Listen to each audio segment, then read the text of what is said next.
What is up, chosen ones? It is fearfully made. I'm back with another quick message, and today's message is coming out of the book of Isaiah, chapter 3, verse 10. Isaiah chapter 10, verse 3 reads, "Say ye to the righteous that it shall be well with him, for they shall eat the fruit of their doings. Woe unto the wicked, it shall be ill with him, for the reward of his hands shall be given him." This message is going to serve as a whole confirmation to somebody, honey, because this is back to sender season for the Most High. All of those witchcraft attacks, all of those witchcraft arrows, all of the wicked things that people have been doing to you in these past seasons, you are about to witness a lot of it going back to them. Literally, it will almost freak you out how it's going to align with literally exactly what they were trying to do to you. So, and for some people, there were some things or some plots or plans that your enemies had for you, but it ended up happening to them instead of you. Okay. And then also, there are some people that tried to or were coming against you, but the type of meal that they dished out, they're having trouble consuming themselves. I'm going to say this with a level of compassion, because nobody likes to see people go through things, but unfortunately, that's just how life is. It's a spiritual law. What you put out is what you shall receive. Okay. And in this season, it's a lot of sowing, it's a lot of reaping what people have sown in the lives of others in this season. So, what I would like to say, just to kind of smooth it out here, if you are one of those people who have sown some bad seeds in the lives of others, take the time to go sow some good seeds, because this season doesn't last forever. Even as children of God, as chosen ones, what we put out, we receive probably a lot faster than anybody else, because we know better, especially if we know better. we reap what we sow much faster. But one thing I've learned, that if I've ever sown a bad seed in the life of someone else and I've had to, reap from what I've sown, I try to sow good seeds during my season of judgment. So after my season of judgment is over, then I'll be able to reap a good harvest from the seeds that I've sown. Okay.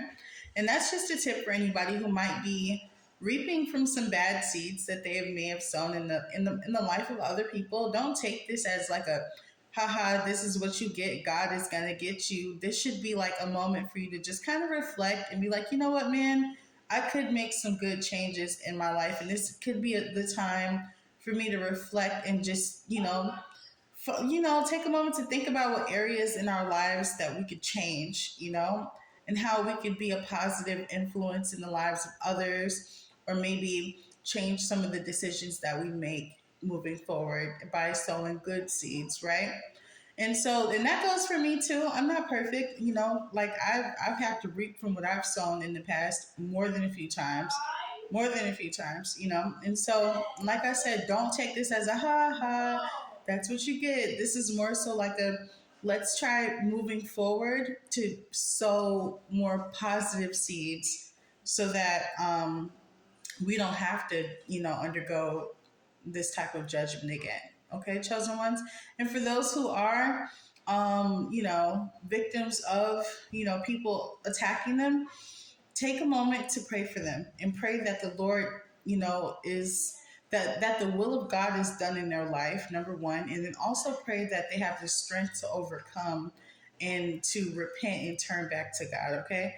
Because we don't want to see people hurt. The ultimate goal is for God to save souls, right? And so we're not here to laugh at people. We would like for people to turn to God. And that's the goal. Okay?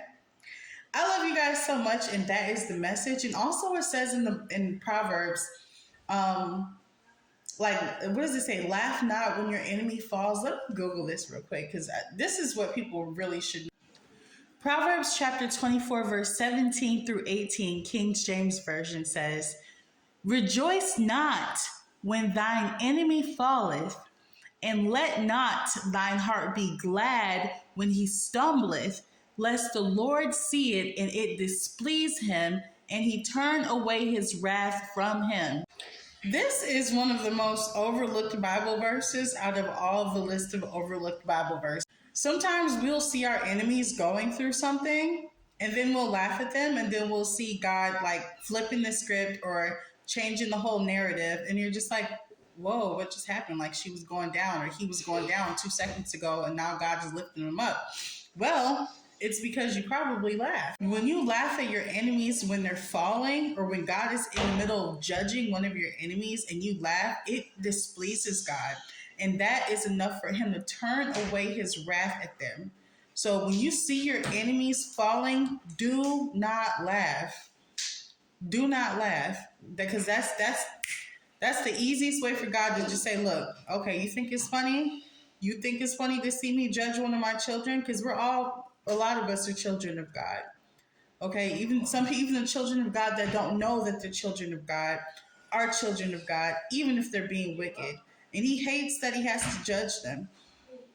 Even though that's his child, he hates that he has to judge them. So long story short, he does not want us laughing when others are being judged. When we see our enemy fall, pray that they have the grace to repent of their sins and turn back to the Most High, okay?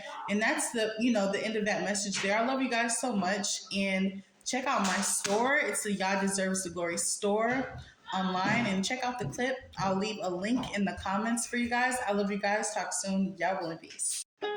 What is up, chosen ones? It is Fearfully Made. I'm so excited to show you some of the awesome products that we have at the Yah Deserves the Glory store. We have a cool new sunglass collection, gym bags, purses. We have hats and awesome cups with words of encouragement on there. See more selections at YahDeservesTheGlory.store.